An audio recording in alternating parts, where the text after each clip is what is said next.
Grace to you and peace from the God of peace, from the Christ of compassion, and from the sustaining Spirit.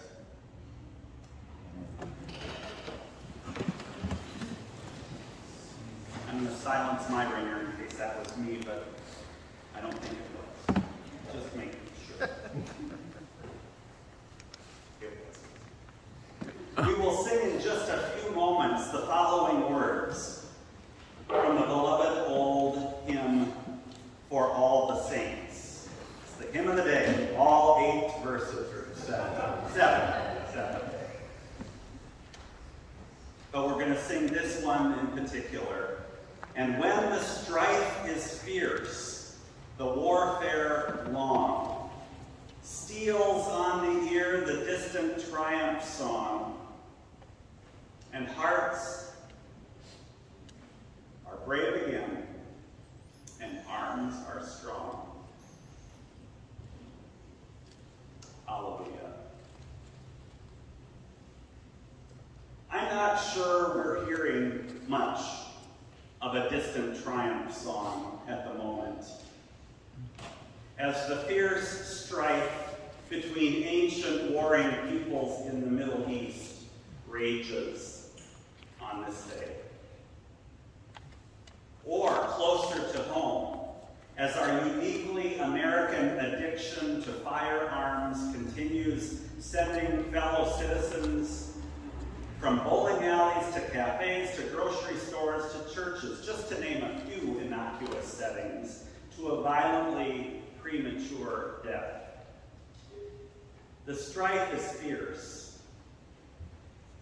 The warfare is long and inhumane. Yes, Hamas, but not just Hamas, also the state of Israel for its dehumanizing of innocent Palestinians, and also the United States Congress for not acting on appropriate gun reform. Now that would be a reformation to celebrate.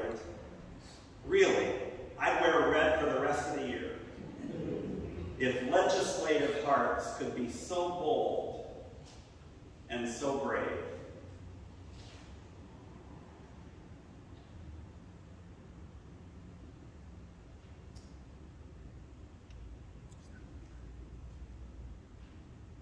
Sani Ibrahim Azar, Bishop of the Evangelical Lutheran Church in Jordan,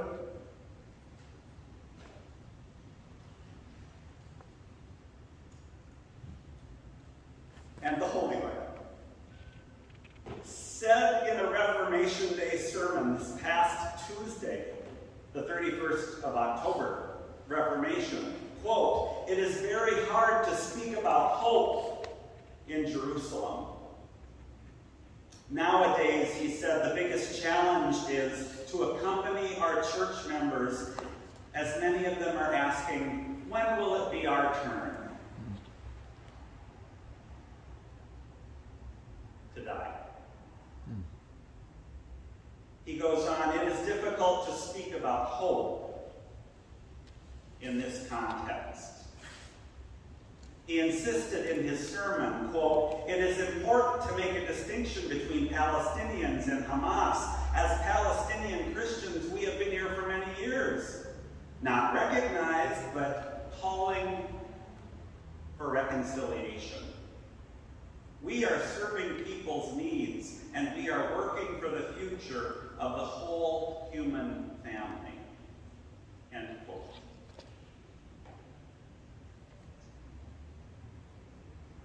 We get a glimpse of the whole human family in the revelation to John this morning, as we heard in the first reading, and it is a global vision indeed. John writes, "After this I looked, and there was a great multitude that no one could count, from every nation, from all tribes and peoples and languages, standing before the throne and before the Lamb, robed in white, with palm branches in their hands." The rhetorical question, of course, that is asked of John is really the quintessential question of this day, of All Saints' Day. Who are these?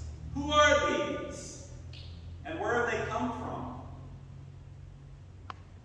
And the elder said to John, "These are they who have come out of the great ordeal." Just who are the saints, we ask? Yes, the saints are the ones who have gone before us. These are beloved dead who we remember this day and for whom we give thanks every day in our hearts, who are now, as we often say, at rest, safe in the arms of Jesus, resting from their labors. Or, in the words of John's revelation, they have come out of the great ordeal. Thlipsis is the Greek word for great ordeal, also meaning affliction, tribulation, or time of trial.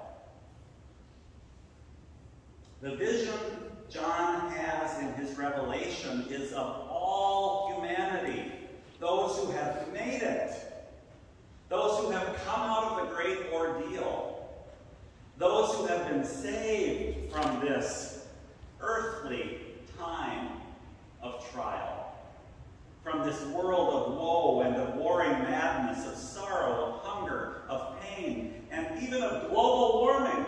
As John writes in his revelation, the sun will not strike them, nor any scorching heat. But it begs the question, does it take dying to be a saint? It was Martin Luther who addressed that question with a Latin phrase that we are still teaching our confirmation students and who will learn it today in confirmation class. And that phrase, you've heard it before, is simul justus et peccator. Now, like good Lutherans, I want you to repeat that phrase. Simul justus et peccator. Simul justus et peccator. Simultaneously, 100% saint, Justus, justified, and 100% sinful, peccator.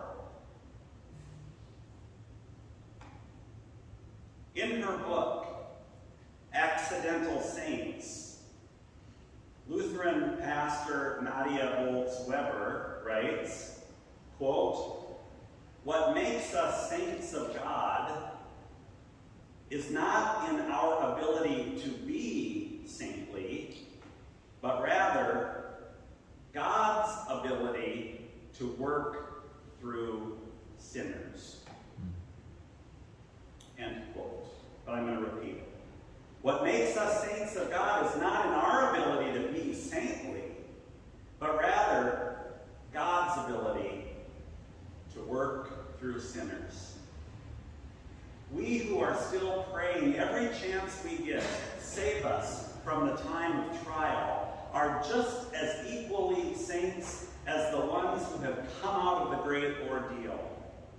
The only difference between us and them is that for them, the time of trial is over, while for us, it's still a moment-by-moment holy hope.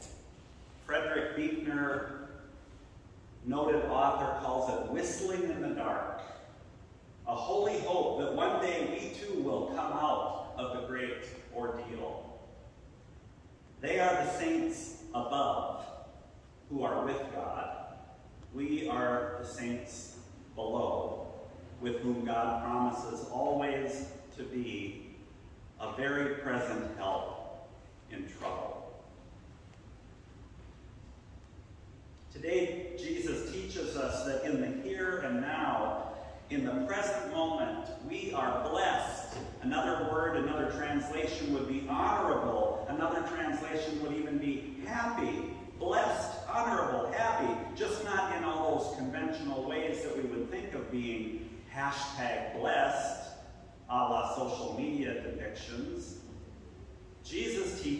from the Mount of Beatitudes that all who are crushed by life's hardships are also set apart as blessed, sanctified, made holy, even in our present suffering. Jesus gives us a vision today of God's favor and presence being with those, with any who are kicked to the curb and buried beneath life's crushing load. Munter Isaac, pastor of Christmas Lutheran Church in Bethlehem in the occupied West Bank, wrote this week, quote, "Where is God in war?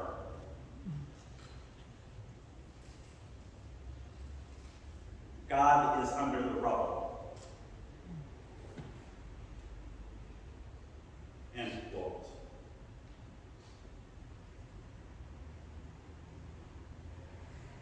Beloved who are under the rubble of this world, to you this day God says, "Blessed are you." In the words of the second reading, see what love the Father has given us, that we should be called children of God, and that is what we are. Beloved, we are God's children now. What we will be has not yet been revealed.